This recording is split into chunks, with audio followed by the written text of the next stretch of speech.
بسم اللہ الرحمن الرحیم۔ السلام علیکم۔ علم کی بات چینل دیکھنے والوں کو راؤ قمر رضوان نئی ویڈیو میں خوش آمدید کہتا ہے۔ دوستو، ہماری آج کی ویڈیو کا موضوع ایک ایسے آدمی کے بارے میں ہے جس نے مکہ میں قرآن کی بے حرمتی کی اور اللہ تعالیٰ نے کیسے اس شخص پر اپنا عذاب نازل کیا۔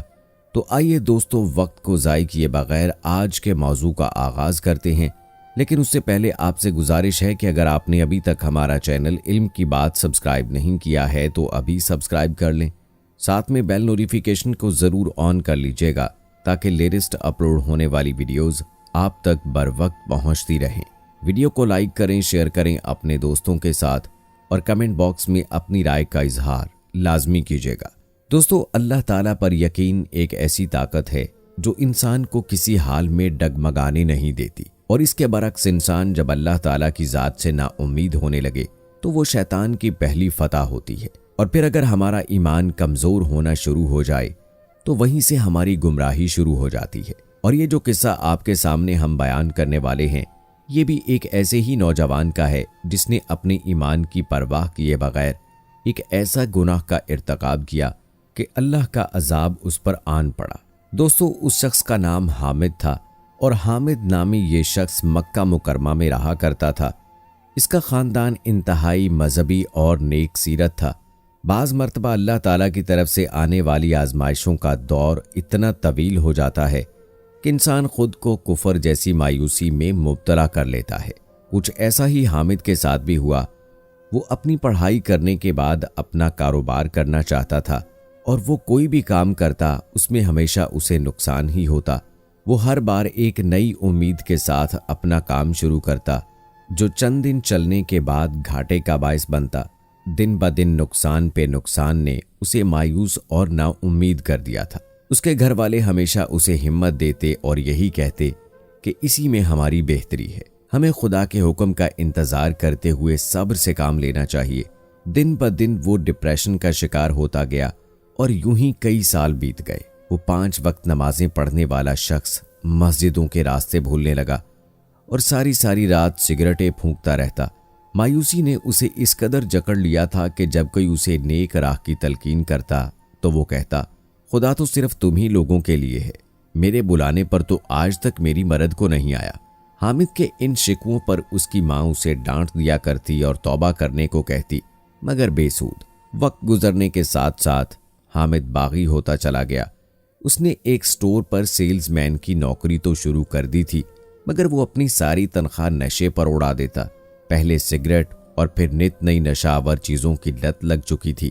اس کا ایمان اس قدر کمزور ہو گیا تھا کہ اب وہ خود کو مسلمان بھی نہیں سمجھتا تھا۔ اس کے ماں باپ کئی بار اسے سمجھا چکے تھے، یہاں تک کہ اس پر ہاتھ بھی اٹھا چکے تھے، مگر اس پر کوئی اثر نہ ہوا۔ ایک روز وہ نشے کی حالت میں گھر میں داخل ہوا تو اس کی ماں اور بہن مغرب کی نماز میں مشغول تھیں۔ انہیں نماز پڑھتے دیکھ کر وہ ان پر طنز کر کے ان کا نماز سے دھیان ہٹانے لگا۔ جب اس سے بات نہ بنی تو ٹی وی پر بلند آواز میں گانے لگا کر بیٹھ گیا۔ اس کی اس حرکت پر اس کی ماں نے اسے تھپڑ مار کر ایک کمرے میں بند کر دیا۔ وہ اس قدر گمراہ ہو جائے گا وہ کبھی سوچ بھی نہیں سکتے تھے۔ بوڑھی ماں اس کی ان گستاخیوں پر ساری رات اللہ تعالیٰ سے معافی مانگتی رہتی۔ گھر میں سبھی اس کی ان حرکات سے پریشان ہو گئے تھے۔ گھر میں جب بھی اللہ تعالیٰ کی حمد بیان کی جاتی یا نعتیں پڑھی جاتی تو حامد نشے کی حالت میں اول فول بکتا رہتا۔ اب اس کی اس گمراہی سے آس پاس کے لوگ بھی انجان نہیں رہے تھے۔ سارا دن وہ شراب کے نشے میں ڈوبا رہنے لگا اور اس کے بعد سونے کے لیے گھر آتا۔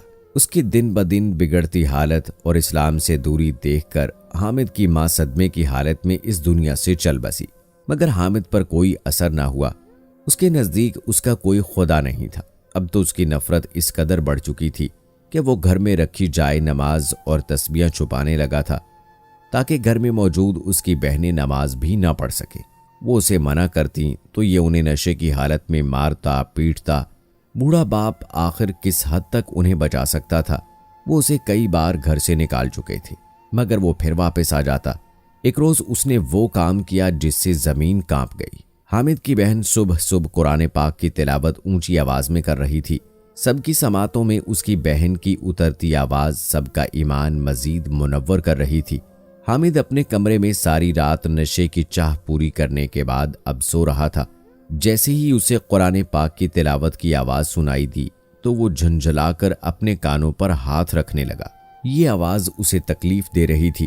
جب بہت دیر تک آواز آنا بند نہ ہوئی تو وہ غصے میں زبان سے گالم گلوچ کرتے ہوئے اٹھا اور باہر جا کر بہن کے سامنے سے قرآن پاک کو بے دردی سے اٹھایا۔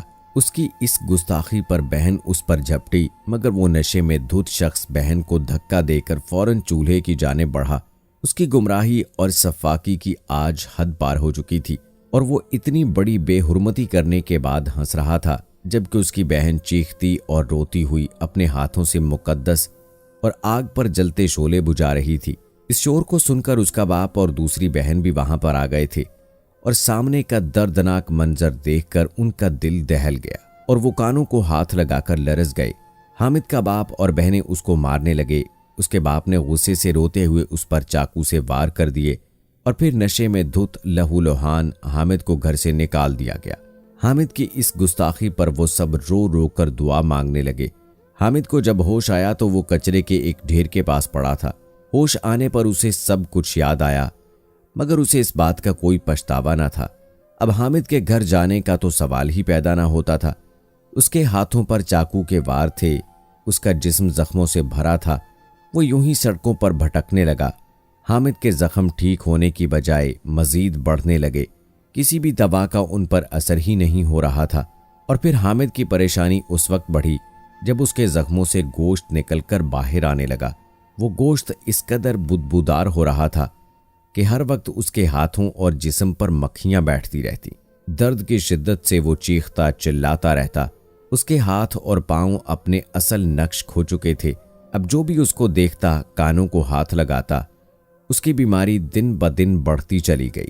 ڈاکٹرز کا کہنا تھا کہ اس کے زخموں میں کچرے سے بیکٹیریا پیدا ہو گیا ہے، جس کی وجہ سے اسے یہ بیماری لاحق ہوئی ہے۔ وہ درد سے چیختا چلاتا رہتا۔ اس کے ہاتھوں، بازوؤں اور پاؤں کا گوشت باہر آ چکا تھا، جس سے ہر وقت گندی پیپ اور گندا خون رستا رہتا۔